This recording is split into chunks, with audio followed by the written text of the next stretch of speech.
이렇게 인사하겠습니다. 복음은 하나님의 능력입니다. 복음은 하나님의 능력인 줄 믿습니다. 지난 시간에 복음은 사람이 한 일이 아니라 누가 하는 일이라고 했죠? 하나님께서 행하신 일입니다. 따라서 해볼까요? 복음은 하나님이 행하신 일입니다. 하나님께서 이 세상과 죄인을 위해 하신 일, 그게 바로 복음이지요. 그런데 여기서 한 단계 더 들어갈 수 있어야 됩니다. 구체적으로 하나님이 어떤 일을 하셨는가라고 물을 때 우리가 대답할 것이 있어야 된다고 하는 거죠. 왜냐하면 신앙은 애매하고 추상적인 답변보다는 정리된 내용이 필요하거든요. 하나님께서 행하신 일이 복음이라고 했는데 그 일을 구체적으로 소개한 4권의 책이 있으니 그것을 우리가 사복음서라고 말합니다. 뭐라고요? 사복음서. 복음서는 한 인물에 대하여 구체적인 소개를 하고 있죠. 잘 아시는 예수님입니다. 예수님이 어떻게 태어나셨고 사역하셨고 죽으셨고 그리고 부활하셨으며 승천하셨는가를 4명의 저자가 자기의 관점에서 소개한 책이 사복음서입니다. 복음서가 무엇을 기록하고 있는가, 이것을요 오늘 사도행전 1장 1절과 2절에서 요약해서 설명해 주고 있거든요. 우리 사도행전 1장 1절과 2절을 함께 보도록 하겠습니다. 시작. 데오빌로여, 내가 먼저 쓴 글에는 물은 예수께서 행하시며 가르치시기를 시작하심부터 그가 택하신 사도들에게 성령으로 명하시고 승천하신 날까지의 일을 기록하였노라. 아멘. 1절에 내가 먼저 쓴 글에는 이라고 적혀져 있어요. 먼저 쓴 글이란 사도행전보다 앞에 쓰여진 책이 있다는 거죠. 그 책은 우리가 잘 아는 누가복음입니다. 사도행전과 누가복음을 누가가 함께 기록했기 때문에 오늘 사도행전에서는 누가복음에 대하여 먼저 이야기를 하고 있죠. 그래서 누가복음이 예수님을 설명한 1권의 책이고 사도행전이 2권의 책이다, 이렇게 생각하시면 쉽습니다. 1권에서는 무엇을 기록했는가 하면 방금 우리가 읽었던 1절과 2절에 예수님이 행하시고 가르치시고 사도들에게 명령하시고 승천하실 때까지의 일을 기록했습니다. 누가복음만 그런 게 아니라 모든 복음서의 핵심이 다 이런 내용입니다. 그러므로 우리가 복음서는 어떤 책이에요? 복음은 무엇이에요? 라고 말하면 이렇게 답변할 수 있습니다. 하나님이 보내신 예수님께서 행하고 가르치신 일이다. 이게 복음의 정의입니다. 이 복음이 지금도 사람을 변화시키는, 죄인을 구원하는 하나님의 능력인 줄 믿습니다. 사람이 할 수 없는 일을 복음이 가능케 하고 생각할 수 없는 일들이 복음을 통해 일어납니다. 누가는요 예수님의 제자가 아니에요. 예수님의 제자들이 전한 복음을 듣고 나중에 회심한 사람이에요. 그는 예수님을 믿고 한 가지 강한 열망이 생겼어요. 나를 변화시킨 이 예수님을 다른 사람들에게 자세히 전하고 싶다, 그 마음을 가졌죠. 그래서 누가복음 1장 3절에 이렇게 말합니다. 우리 누가복음 1장 3절을 보도록 하겠습니다. 시작. 그 모든 일을 근원부터 자세히 미루어 살핀 나도 데오빌로 각하에게 차례대로 써보내는 것이 좋은 줄 알았노니. 누가는 남들이 전해준 이야기로 만족이 안 되었어요. 직접 발로 뛰어다니며 취재하고 기자처럼 조사했지요. 그래서 오늘 1장 3절에 모든 일을 근원부터 나는 자세히 살폈다라고 누가복음 1장 3절에 말하고 있습니다. 기독교는 위기의 시대를 통과하고 있어요. 물론 아프리카 같은 지역에서는요, 남미 같은 지역에서는 복음으로 인하여서 부흥이 일어나고 있지만 우리가 살고 있는 이 땅만 해도 유튜브나 소셜 네트워크를 이용해서 기독교에 대한, 교회에 대한 비난과 비방의 수위가 점차 높아져 가고 있습니다. 그런데 한 가지 궁금한 건, 이런 분들 가운데 성경을 처음부터 끝까지 읽어보신 분들이 얼마나 될까요? 드뭅니다. 누가처럼 예수님이 어떤 분이고 교회가 무엇인가를 성경을 다 읽어가면서 살피는 사람들은요 많지 않아요. 대부분은 언론의 기사와 보도, 그리고 내 옆에 교회 다닌다고 하는 사람들의 이야기와 행동을 통해서 기독교를 판단하죠. 이보다 더 우려가 되는 것은 다른 것에 있는데요, 우리 신자들도 예수님에 대하여 잘 배우려고 하지 않는다는 거예요. 교회 생활은 배워가는데 인간관계는, 교우관계는 넓어져 가는데 예수님에 대하여 잘 배우려고 하지 않는 것이 어쩌면 더 큰 우리를 향한 시험일 수 있다는 거죠. 여러분, 우리가 이런 위험에 빠지지 않도록 해야 됩니다.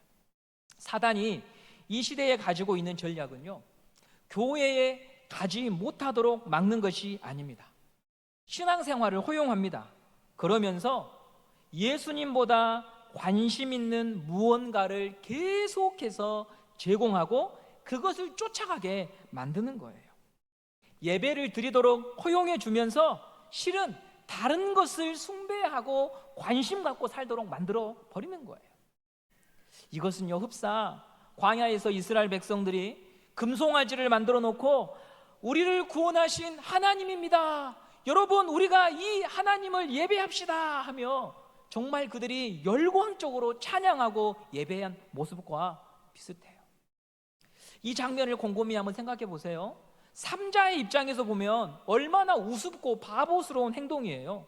금으로 만든 송아지가 분명한데, 우상이 분명한데, 그런데 여러분 이스라엘 백성 중 그 누구도 여기에 의문을 제기하지 않고 우리를 인도하신 하나님이여 하고 춤을 추고 열정적으로 찬양하고요, 이 송아지를 어떻게 만들었어요? 자신들이 가지고 있는 금반지, 금목걸이, 금귀걸이 빼가지고 가장 중요한 것을 들여서 이 신을 만들었다는 거예요. 이 시대가 그 시절과 과연 다르다고 할 수 있을까? 우리는 질문해 봐야 돼요. 현대의 신자들이 열정을 쏟고 있는 대상이 정말 예수님이라고 우리는 말할 수 있을까? 우리가 신앙생활하면서 마음에 불을 붙이는 주제가 과연 예수님이다, 교회가 힘을 쏟고 찾고 있는 분이 예수님이라고 말할 수 있는가? 거기에 예라고 답할 수 있는가에 대해서 우리는 질문해 보아야 하는 것입니다.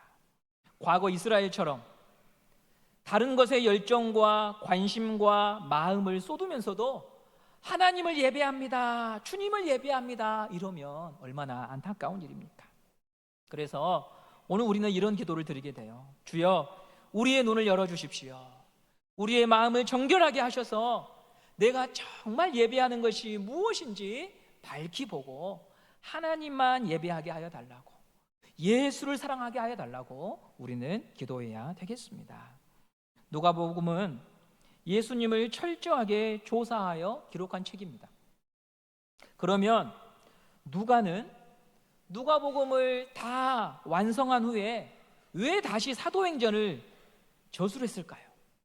그 다음 이야기도 전해주고 싶었거든요. 예수님이 부활하시고 승천하신 것으로 복음서가 끝나는데 그 이후에는 제자들이 어떻게 살았을까? 예수님의 복음이 이스라엘에, 예루살렘에 어떤 변화를 가져왔을까? 그것을 누가는 또 조사하고 기록하여 남겨놓은 것이죠. 그래서 오늘 우리가 사도행전을 이제 첫 장을 열게 되는데 사도행전의 기록 목적을 4가지로 여러분에게 설명하면서 사도행전을 들어가 보도록 하겠습니다. 첫째, 사도행전의 목적은 예수님이 하늘로 승천하신 후에 제자들이 어떤 변화를 경험했는가? 제자들은 예수님을 버리고 도망갔잖아요. 그런데 부활하신 예수님을 만나고 나서 그들이 회복합니다. 그들은 모두 다 초대교회의 리더로서 활약합니다. 그들의 변화된 모습을 사도행전이 보여줍니다.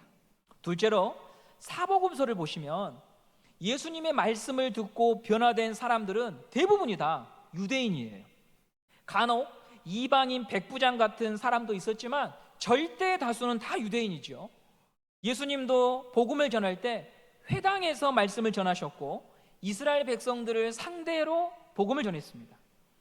귀신 들린 딸로 인해 고통받던 가나안 여인이, 이방인 여인이 예수님께 도움을 요청하자 예수님은 이렇게 냉정하게 말씀하셨어요. 마태복음 15장 24절입니다. 같이 함께 보겠습니다. 시작. 예수께서 대답하여 이르시되 나는 이스라엘 집에 잃어버린 양 외에는 다른 데로 보내심을 받지 아니하였노라 하시니. 아멘. 나는 너하고 관련이 없다, 이렇게 말씀하시기까지 하셨어요. 그런데 이 복음의 대상들이 예루살렘에 국한되지 아니하고 사마리아와 땅끝까지 모든 민족을 향하여 뻗어나가는 그 과정을 사도행전이 보여주는 것이죠. 어떻게 전 세계로 복음이 전달되었는가, 그것을 사도행전을 통해서 알 수 있습니다. 세 번째, 예수님은 제자들에게 성령이 오실 것을 약속하십니다. 사도행전 1장 4절입니다. 시작. 사도와 함께 모이사 그들에게 분부하여 이르시되 예루살렘을 떠나지 말고 내게서 들은 바 아버지께서 약속하신 것을 기다리라. 아멘. 그 약속은 성령이 오실 거라는 약속이었습니다. 이 약속이 어떻게 이루어졌는가를 보여주는 책이 사도행전이고, 성령에 대하여 여러 목회자들과 학자들의 주장이 있고 또 그 성령에 대하여 체험하는 간증과 해설이 있지만 제일 먼저 바탕이 되어야 될 것은 성경입니다. 사도행전은 성령님이 어떤 분이시고 성령 충만한 사람들은 어떤 사람인지, 성령이 어떤 역할을 하는지를 잘 보여주는 책입니다. 네 번째로, 교회의 시작과 발전 과정을 볼 수가 있습니다. 교회가 사도행전에서 시작이 되지요. 그리고 교회가 시작됨으로 감독과 장로와 집사의 직분이 비로소 생겨납니다. 직분과 은사를 주신 목적이 무엇인가? 그것은 전통이 아니라 하나님의 계획이었는데 그 목적이 무엇인가를 이 책을 통해 볼 수가 있습니다. 이처럼 사도행전은 성도에게 꼭 필요한 책이며 성령과 교회를 이해하는 데 바탕이 되기에 읽고 묵상하면 할수록 성도에게 유익이 됩니다. 이 네 가지 목적을 가지고 사도행전을 이제 우리가 살펴보려고 합니다. 그러면 누구를 위해 이 책을 기록했는가 하니 1절에 데오빌로라고 하는 사람이 등장합니다. 누가복음도요, 데오빌로라고 하는 사람이 등장하고 사도행전에서도 1절에 데오빌로라고 하는 이름이 등장합니다. 데오빌로라고 하는 이름의 뜻은 하나님의 친구, 하나님의 사랑하는 자라는 의미의 이름입니다. 그런데 이 사람에 대한 소개가 여기 말고는 전혀 등장하지 않기 때문에 도대체 이분이 누구일까 추측만 할 뿐입니다. 누가복음 1장 3절을 함께 보도록 하겠습니다. 1장 3절입니다. 시작. 그 모든 일을 근원부터 자세히 미루어 살핀 나도 데오빌로 각하에게 차례대로 써보내는 것이 좋을 줄 알았노니. 아멘. 데오빌로라고 하는 이 이름이 누가복음과 사도행전 이외에 현존하는 문서 어디에도 이 이름이 등장하지 않기 때문에 학자들은 이건 애칭이구나, 별명이구나, 이렇게 보고 있습니다. 그리고 누가복음 1장 3절에서 데오빌로 뒤에 하나의 칭호가 붙습니다. 각하. 이 각하라고 하는 단어는 로마 총독을 의미할 때 총독에 대한 칭호가 각하입니다. 그러므로 그는 로마 사회에서 높은 지위를 가진 사람이었구나. 이제 막 이방인으로서 복음을 듣고 예수를 믿기 시작했는데 그에게 누가는 예수님이 이런 분입니다, 교회가 이런 곳입니다, 가르쳐주고 싶어서 누가복음과 사도행전을 기록한 것이지요. 처음 예수를 믿으면 질문이 많습니다. 구약은 무엇이고 신약은 무엇인지, 하나님은 한 분이신데 하나님은 또 어떻게 세 분이신지, 예수님이 어떻게 마리아를 통하여 처녀의 몸을 빌려서 낳는지, 목사, 장로, 권사, 집사는 무엇인지 질문이 일어나지요. 누가는 데오빌로에게 기독교 신앙을 체계적으로 전하고 가르치고 싶었고, 그래서 자기가 직접 발로 뛰며 예수님과 교회에 대하여 기록하고 남겨놓았던 것입니다. 그는 예수를 바르게 전하고 싶었습니다. 바르게 전하려면 먼저 내가 공부하고 믿어야 합니다. 우리 모두가 다 그런 사람으로 하나님께서 사용하시려고 먼저 불러주신 것이죠. 이제 사도행전으로 들어가 보겠습니다. 예수님은 부활하신 후에 며칠간 이 땅에 부활의 몸을 입고 계셨냐면 40일간 계셨습니다. 1장 3절에 나오죠. 40일간 계시면서 하나님 나라에 대하여 전해 주십니다. 그리고 나서 하늘로 올라가십니다. 승천하시지요. 이것을 제일 황당하게 바라본 사람들이 제자들입니다. 주님, 우리는 이제 어떻게 하고 하늘로 가십니까? 예수를 싫어하고 박해하는 세상에 나만 두고 우리를 두고 떠나시면 어떻게 합니까? 그게 제자들의 마음이었습니다. 그런 두려움을 갖고 있는 제자들에게 예수님은 1장 4절에서 아버지께서 보내시기로 약속하신 성령을 기다리라 라고 말씀하시죠. 성령을 기다리라. 여러분, 성령이 오는 것은 예수님이 오는 것과 동일합니다. 왜냐하면 성령은 예수의 영이기 때문에 그렇습니다. 그런데 달라진 점이 하나 있습니다. 부활하셔서 승천하신 예수님 그리고 성령을 보내심으로 말미암아 사복음서의 시대와 달라진 점이 하나 있는데 무엇인가 하면 예수님이 육신으로 계실 때는 이곳에 계시면 저곳에 계실 수 없습니다. 은송교회에 계시면 남문교회에 계실 수가 없습니다. 갈릴리에 계시면 예루살렘에 계시지 못합니다. 그런데 성령은 육체가 없기 때문에 여기에 계실 수 있고 저기에 머물 수 있습니다. 이 사람과도 함께하고 저 사람의 마음에도 함께 계십니다. 이게 바로 성령이 옴으로 말미암아 달라진 점이죠.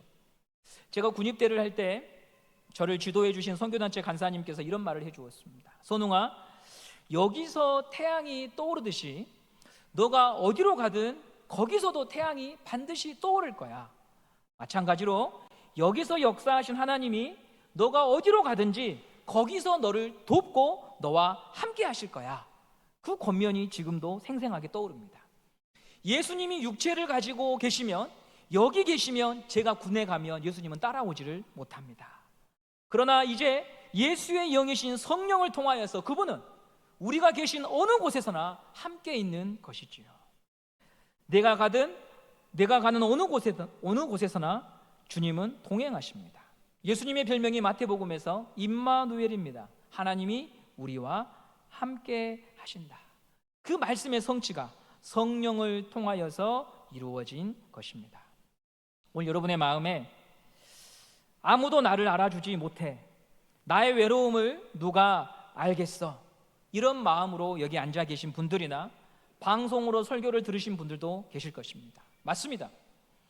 그 마음은 아무도 알아주지 못합니다. 누가 사람의 마음을 다 헤아릴 수 있겠습니까? 그러나 성령님은 아신다는 것, 그게 성경의 약속이고 증거인 줄 믿으시기를 바랍니다. 내 깊은 곳까지 헤아리십니다. 예수의 영이신 성령은 나로 인하여 애통해 하시기도 하시고, 내가 기도할 수 없는 심령일 때 내 안에서 탄식하며 기도하시는 분이 성령인 줄 믿으시기를 바랍니다.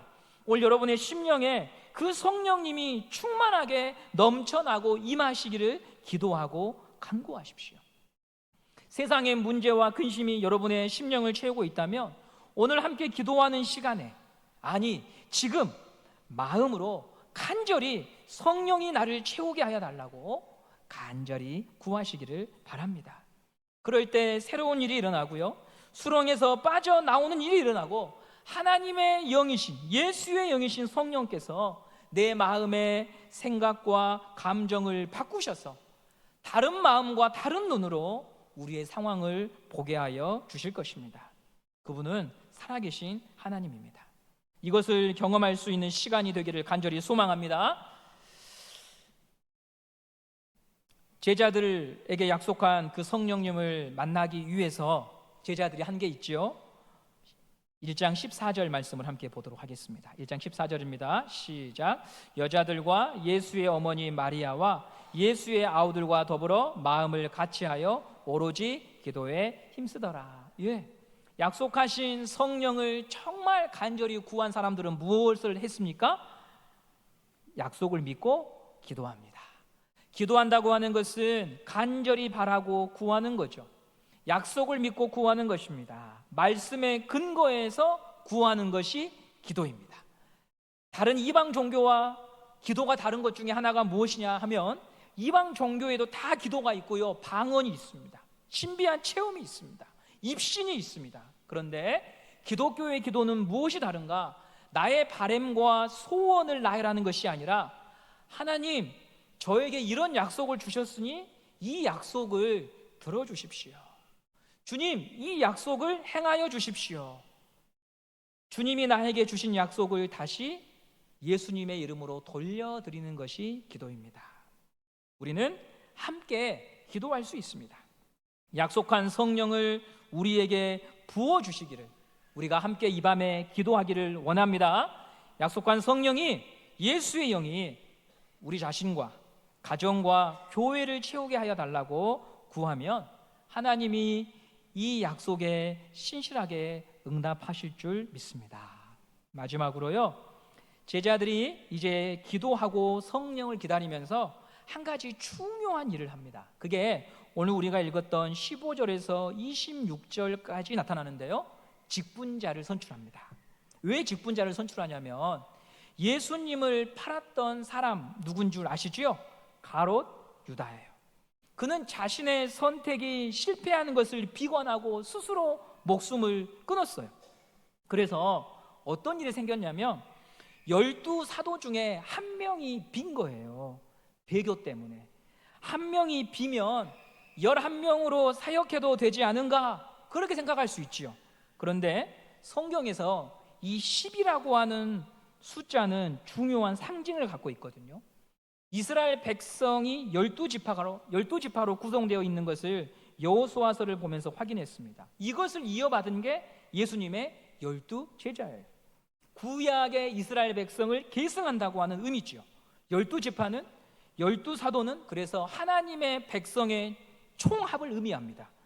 15절 보시면 그날 다락방에 모였던 사람들의 수가 몇 명이라고 나와 있냐면 120입니다. 이 역시 12와 완전수 10을 곱하는 것으로서 구약의 이스라엘을 계승한 새로운 공동체의 최소의 모판을 상징하는 수입니다. 이처럼 12는 상징적인 의미가 있습니다. 그래서 제자들은 그 배교하고 떠나버린 수를 채우기 위하여 사도를 다시 선출하게 되고, 그 과정이 15절부터 마지막 절까지 기록되어 있습니다. 예수님을 팔아버렸던 가룟 유다는 참으로 안타까운 사람이죠. 왜냐하면 그는 예수를 직접 눈으로 보고 손으로 만졌던 사람이잖아요. 그러나 믿지를 못했습니다. 16절 말씀을 함께 보도록 하겠습니다. 16절입니다. 시작. 형제들아, 성령이 다윗의 입을 통하여 예수 잡는 자들의 길잡이가 된 유다를 가리켜 미리 말씀하신 성경이 응하였으니 마땅하도다. 자, 여러분, 여기서 제가 주목해 본 장면이 하나 있습니다. 16절에 보시면 예수 잡는 자들의 뭐가 됐다고 합니까? 길잡이. 오늘 설교의 주제가 무엇으로 인도합니까? 라고 주제를 정해봤습니다. 이 구절에서 취해온 제목이에요. 그는 사도이고 제자입니다. 주님께서 사도로 부르시고 직분을 주신 이유는 길잡이가 되라고 주신 거예요. 예수에게로 인도하는 길잡이. 그런데 유다는요, 사도의 직분을 통해서 정반대 일을 한 거예요. 예수를 배도하는 자의 길잡이가 된 것입니다. 사도직을 제외하고 현대 교회에 존재하는 직분은요, 언제 만들어졌는가 하면 예수님이 승천하신 후에 사도행전에서 만들어집니다.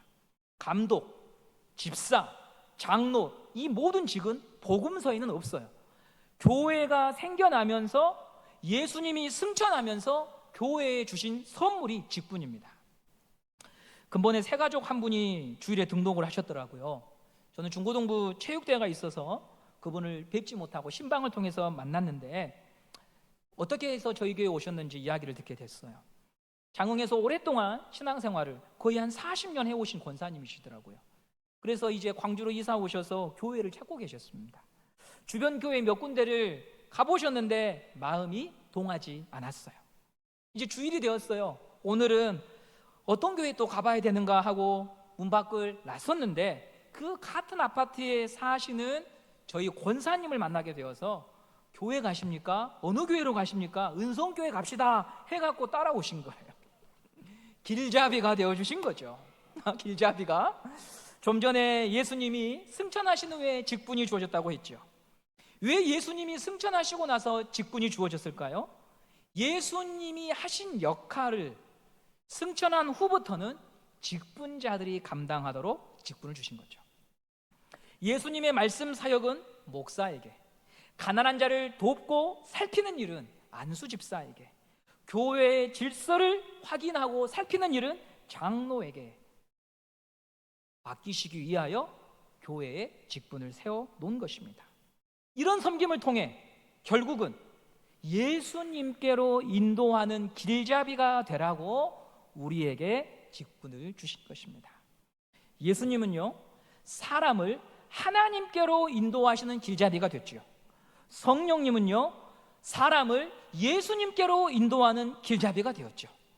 예수님도 성령님도 길잡이가 되어주셨습니다. 이제 그 역할을 성령의 충만한 은혜 속에서 우리가 그 역할을 맡도록 불러주시고 은사를 주시고 직을 주시고 먼저 예수 믿는 자로 불러주신 것입니다.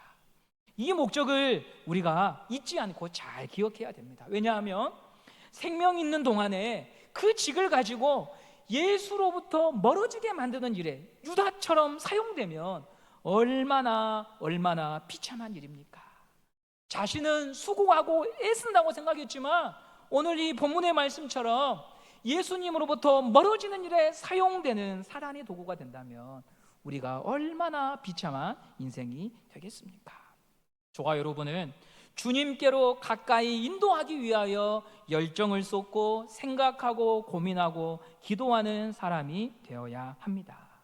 그래서 이것을 기억하며 살기 위해서 한 가지 우리가 잊지 말아야 될 것은 이 직은 내가 취한 것이 아니라 받은 것이다. 따라서 할까요? 취한 것이 아니고 받은 것입니다. 그걸 어디서 보여주냐면 유다의 자리를 채우기 위해 직분자 선출을 오늘 하거든요. 근데 어떤 형식을 취하는가 하면 제비뽑기를 합니다. 이 당시에 제비뽑기는 어떤 모습이냐면 저희 헌금 바구니 이렇게 있으면 거기에다가 사람 이름을 적어놓고 빼는 형식이 아니라 사람 이름을 적어놓은 돌들을 상자 안에 넣어놓고 흔들어서 빠진 돌, 그 돌의 이름이 바로 사도가 되었던 것이었습니다. 26절 말씀을 함께 보도록 하겠습니다. 26절입니다. 시작. 제비 뽑아 마띠아를 얻으니 그가 11사도의 수에 들어가니라. 아멘. 이렇게 해서 마띠아가 가로등 유다의 자리를 채워요. 근데 여러분 23절 여러분 성경 말씀 보시면은요, 두 사람 중에서 한 사람을 뽑았거든요. 그 한 사람의 이름이 바사바라고도 하고 별명은 유수도라고도 하고 이름은 요셉이에요. 자, 23절은요 좀 중요한 구절인데요, 어떤 점에서 중요하냐면 마띠아는요 마띠아다 이거밖에 소개가 안 나와요. 근데 요셉에 관해서는 바사바라고도 하고 유수도라고도 한다. 그는 요셉이다라고 말하는 것은 성도들에게 있어서 인지도가 있던 사람이었어요. 인지도가 열심히 활동했고 무언가 괜찮은 사람이었던 것이죠. 그리고 부활하신 예수님을 목격했던 사람이에요. 근데 누가 뽑혀버려요? 마띠아가 사도로 뽑히는 거예요. 왜지요? 성취하는 게 아니라 하나님이 불러주시는 것이기 때문에. 우리가 기억해야 되는 것은 이것입니다. 나에게 출발한다고 생각하면 우리는 끊임없이 주님을 위협하는 존재가 됩니다. 우리가 갖고 있는 모든 것은 내가 성취하는 게 아니라 하나님이 주셔서 있는 것인 줄 믿으시기 바랍니다. 자녀를 보시고 속상할 때 내가 낳은 게 아니라 누가 주셨습니까? 하나님이 주셔서 네가 내 앞에 있구나, 이렇게 고백하셔야 됩니다. 남편과 아내를 보실 때도 여러분 어떻게 말씀하셔야 됩니까? 하나님이 보내주셔서 있습니다. 네. 이번에 문영기 집사님, 최은영 집사님의 딸 예슬양이 결혼했잖아요. 신부가 입장할 때 여러분 누가 데리고 옵니까? 신랑이 데리고 옵니까? 아버지가 데려오죠. 이것은 창세기에서 하나님이 하와를 아담에게 인도하는 장면이에요. 요즘은 뭐 신랑이 데려오기도 하고 하는데 사실 기독교 예식에서는요 하나님이 신부를 신랑에게 데려오는 거예요. 하나님이 주셔서 있다는 것을 여러분 믿으시기를 바랍니다. 그것을 우리가 기억하고 살면서 누군가에게 길잡이가 되어주는 교회, 길잡이가 되어주는 성도, 그게 우리에게 기회와 생명과 직을 주신 이유인 줄 여러분 꼭 잊지 마시기를 바랍니다. 그래서 여러분 때문에 교회에 올맛이 나고 여러분을 봐서 한 번이라도 더 교회에 와보고 싶은 사람들이 많아지는 그런 우리 은성교회가 되기를 원합니다. 누가가 데오빌로를 인도하기 위해 오랜 시간 수고하고 준비하고 연구하고 복음을 전했듯이 우리 모두가 다 예수님께로 인도하기 위해 애쓰고 노력하고 그 일을 위해 함께 협력하고 수고하는 은성교회 모든 교우들 되시기를 간절히 소망합니다.